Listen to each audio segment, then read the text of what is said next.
ആശാനെ, ഇതാണ് ഞാൻ പറഞ്ഞ ഗോപാലേഷൻ സാർ. നമസ്കാരം. നമസ്കാരം. അങ്ങോട്ട് ഇരുന്നാട്ടെ. ഈ നിൽക്കുന്ന ഇവനെ അറിയൂ? ഇവൻ ആരാന്നാ വിചാരം? ഇവനാണ് തങ്കപ്പൻ. തങ്കപ്പനും? ആ, തങ്കപ്പൻ. ഉർവശി തിയേറ്റേഴ്സ്, ഉർവശി തിയേറ്റേഴ്സ് എന്ന് കേട്ടിട്ടുണ്ടോ?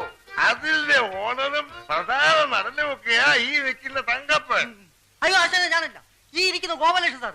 ഇങ്ങനെ പറ്റിയാണ് ഞാൻ നേരത്തെ പറഞ്ഞത്. അപ്പൊ നീ ഏത് പണ്ടാരവാ? ഞാൻ പൊന്നപ്പൻ. ഓ, പൊന്നപ്പൻ. ഇതാണ് നീ പറഞ്ഞ ആള് തങ്കപ്പൻ. അയ്യോ, തങ്കപ്പനില്ല, ഇത് ഗോപാലേഷൻ സാറ്. ഗോപാലേഷൻ സാറ്. അപ്പൊ പിന്നെ തങ്കപ്പനോട് പോയി? എവിടെ പോയില്ല. ഈ നിൽക്കുന്ന ഞാൻ തന്നെയാണ് തങ്കപ്പൻ. എന്നെ തന്നെയാണ് ആശാൻ തങ്കപ്പാന്ന് വിളിച്ചത്. ഞാൻ പൊന്നപ്പൻ, ഈ ഇരിക്കുന്നത് ഗോപാലേഷൻ സാറ്. അപ്പൊ ഇതാണ് ഗോപാലേഷൻ സാർ. നീ പൊന്നപ്പനാണ്. എന്താ പൊന്നപ്പ? ഈ ഇരിക്കുന്ന ഗോപാലേഷൻ സാർ ആരാണെന്നാണ് എന്റെ വിചാരം.